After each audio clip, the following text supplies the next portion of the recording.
In this regard, clothing was mentioned. Clothing styles would be made more stimulating and provocative.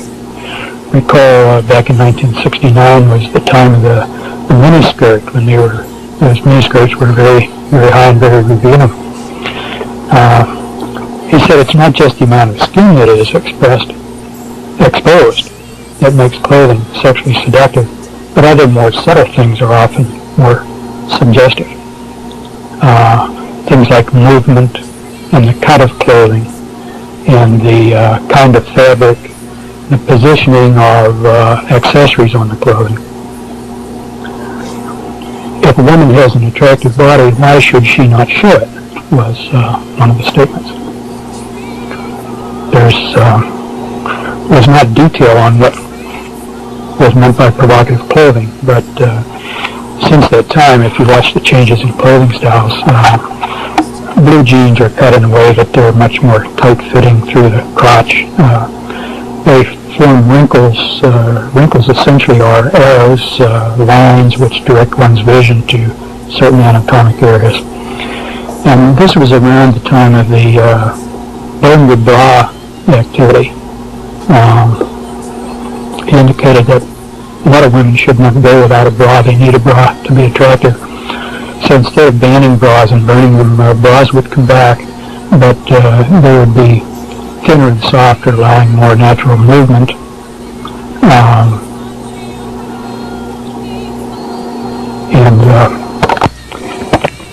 It was not specifically stated, but certainly a very thin bra is much more revealing of the nipple and what else is underneath than the heavier bras that were in style up to that time. Technology. Earlier he said sex and reproduction would be separated. You would have sex without reproduction, and then technology was reproduction without sex. This would be done in the laboratory. Indicated already much research was underway about making babies in the laboratory. There was some elaboration on that, but I don't remember the details, how much of that technology has come to my attention since that time. I don't remember in a way that I can distinguish what was said from what I subsequently have just learned as general medical information. Families would be limited in size. We already alluded to not being allowed more than 2 children. Divorce would be made easier and more prevalent. Most people who marry will marry more than once. More people will not marry. Unmarried people would stay in hotels and even live together. That would be very common. Nobody would even ask questions about it. It would be widely accepted as no different from married people being together. More women will work outside the home. More men will be transferred to other cities in their jobs. More men would travel in their work. Therefore, it would be harder for families to stay together. This would tend to make the marriage relationship less stable, and therefore tend to make people less willing to have babies. And the extended family would be smaller and more remote. Travel would be easier, less expensive for a while, so that people who did have to travel would feel that they could get back to their families, not that they were abruptly being made remote from their families. But one of the net effects of easier divorce laws, combined with the promotion of travel and transferring families from one city to another, was to create instability in families. If both husband and wife are working and one partner gets transferred, the other one may not be easily transferred. So one either gives up his or her job and stays behind while the other leaves, or else gives up the job and risks not finding employment in the new location. Very diabolical approach to this whole thing. Euthanasia. Everybody has a right to live only so long. The old are no longer useful. They become a burden. You should be ready to accept death. Most people are. An arbitrary age limit could be established. After all, you have a right to only so many steak dinners, so many orgasms, and so many good pleasures in life. And after you've had enough of them, and you're no longer productive and working and contributing, then you should be ready to step aside for the next generation. Some things that would help people realize that they had lived long enough. He mentioned several of these. I don't remember them all. Here are a few. The use of very pale printed ink on forms that people necessary to fill out, so that older people wouldn't be able to read the pale ink as easily and would need to go to younger people for help. Automobile traffic patterns. There would be more high-speed traffic lanes, traffic patterns that older people with their slower reflexes would have trouble dealing with, and thus tend to lose some of their independence. Big item which was elaborated at some length was the cost of medical care would be made burdensomely high. Medical care would be connected very closely with one's work, but also would be made very, very high in cost, so that it would simply be unavailable to people beyond a certain time. And unless they had a remarkably rich supporting family, they would just have to do without care. And the idea was that if everybody sees enough what a burden it is on the young to try to maintain the old people, then the young would become agreeable to helping mom and dad along the way, provided that this was done humanely and with dignity. And then the example was there could be like a nice farewell party, a real celebration. Mom and dad had done a good job, and then after the party's over, take the demise pill. The next topic is medicine. There would be profound changes in the practice of medicine. Overall, medicine would be much more tightly controlled. The observation was made, Congress is not going to go along with national health insurance that in 1969 he said is now abundantly evident, but it's not necessary. We have other ways to control health care. These will come about more gradually, but all health care delivery would come under tight control. Medical care would be closely connected to work. If you don't work or can't work, you won't have access to medical care. The days of hospitals giving away free care would gradually wind down until that was virtually non-existent. Costs would be forced up so that people won't be able to afford to go without insurance. People pay. You pay for it, you're entitled to it. It was only subsequently that I began to realize the extent to which you would not be paying for it. Your medical care would be paid for by others, and therefore you would gratefully accept on bended knee what was offered to you as a privilege. Your role being responsible for your own care would be diminished. As an aside here, this is not something that was developed at the time. I didn't understand at the time, but as an aside, the way this works, everybody's made dependent on insurance. And if you don't have insurance and you pay directly, the cost of your care is enormous. The insurance company, however, paying for your care does not pay that same amount. If you are charged, say, $600 for the use of an operating room, the insurance company does not pay $600 on your part. They pay $300 or $400. And that differential in billing has the desired effect. It enables the insurance company to pay for that which you could never pay for. They get a discount that's unavailable to you.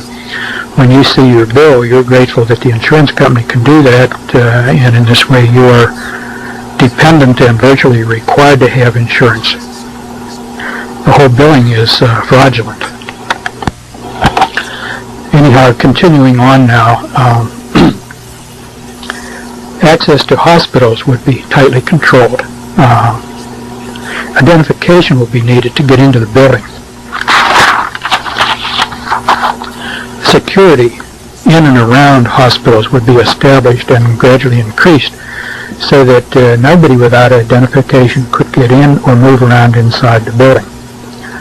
Theft of hospital equipment, things like typewriters and microscopes and so forth, would be allowed, and exaggerated, reports of it would be exaggerated, so that this would be the excuse needed to establish the need for strict security until people got used to it. And anybody moving about in a hospital would be required to wear an identification badge with a photograph and telling why he was there, employee or lab technician or visitor or whatever. And this is to be brought in gradually, getting everybody used to the idea of identifying themselves until it was just accepted. This need for ID to move about would start in small ways, hospitals, some businesses, but gradually expand to include everybody in all places. It was observed that hospitals can be used to confine people for the treatment of criminals. This did not mean necessarily medical treatment.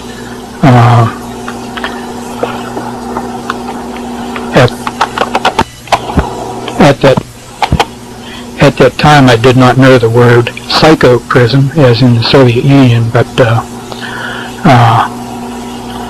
without trying to recall all the details, basically it was describing the use of hospitals both for treating the sick and for confinement of criminals for reasons other than the medical well-being of the criminal. Definition of criminal was not given. The image of the doctor would change. No longer would he be seen as an individual professional in service to individual patients, but the doctor would be gradually recognized as a highly skilled technician, and his job would change. The job is to include things like executions by lethal injection. The image of the doctor as being a powerful, independent person would have to be changed. And he went on to say, doctors make entirely too much money. They should advertise like any other product. Lawyers would be advertising too. Keep in mind, this was an audience of doctors being addressed by a doctor, and it was interesting that he would make some rather insulting statements to his audience without fear of antagonizing us. The solo practitioner would become a thing of the past. A few diehards might try to hold out, but most doctors would be employed by an institution of one kind or another. Group practice would be encouraged, corporations would be encouraged, and then once the corporate image of medical care, as this gradually became more and more acceptable, doctors would more and more become employees rather than independent contractors. And along with that, of course, unstated but necessary, is the employee serves his employer, not his patient. So that's, and we've already seen quite a lot of that in the last 20 years, and currently more on the horizon. The term HMO was not used at that time, but as you look at HMOs, you see this is the way that medical care is being taken over since the national health insurance approach did not get through the Congress. A few diehard doctors may try to make go of it remaining in solo practice, remaining independent, which parenthetically is me. But they would suffer great loss of income. They'd be able to scrape by maybe, but never really live comfortably as those who were willing to become employees of the system. Ultimately, there would be no room at all for the solo practitioner after the system is entrenched. Next heading to talk about is health and disease. He said there would be new diseases to appear, which had not ever been seen before, would be very difficult to diagnose and be untreatable, at least for a long time. No elaboration was made on this, but I remember not long after hearing this presentation, when I had a puzzling diagnosis to make, I would be wondering, is this what he was talking about? Is this a case of what he was talking about?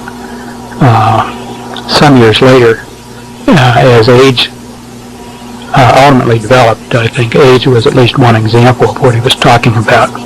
I now think that AIDS probably was a manufactured disease. Cancer. He said we can cure almost every cancer right now. Information is on file in the Rockefeller Institute if it's ever decided that it should be released. But consider, if people stopped dying of cancer, how rapidly we would become overpopulated. You may as well die of cancer as something else. Efforts at cancer treatment would be geared more toward comfort than toward cure. There's some statement that ultimately the cancer cures which were being hidden in the Rockefeller Institute would come to light because independent researchers might bring them out despite these efforts to suppress them.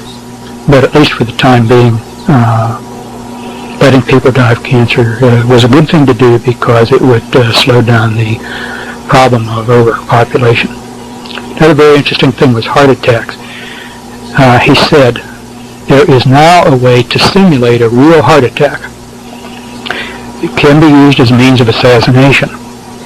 Only a very skilled pathologist who knew exactly what to look for at an autopsy could distinguish this from the real thing. I thought that was a very surprising and shocking thing to hear from this particular man at that particular time. This and the business of the cancer cure really still stand out sharply in my memory because they were so shocking and at that time seemed to me out of character. He then went on to talk about nutrition and exercise sort of in the same framework. People would have to eat right and exercise right to live as long as before. Most won't. This in the connection of nutrition, there was no specific statement that I can recall as to particular nutrients that would be either inadequate or in excess. In retrospect, I tend to think he meant high salt diets and high fat diets would predispose toward high blood pressure and premature arteriosclerotic heart disease, and that if people were too dumb or too lazy to exercise as they should, then their circulating fats would go up and predispose to disease. And he said something about diet information, about proper diet would be widely available, but most people, particularly stupid people who had no right to continue living anyway, they would ignore the advice and just go on and eat what was convenient and tasted good.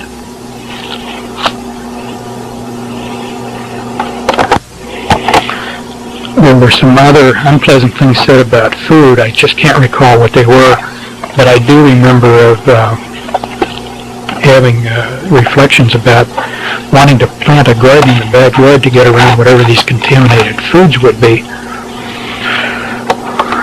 I regret I don't remember the details, the rest of this about nutrition and hazardous nutrition.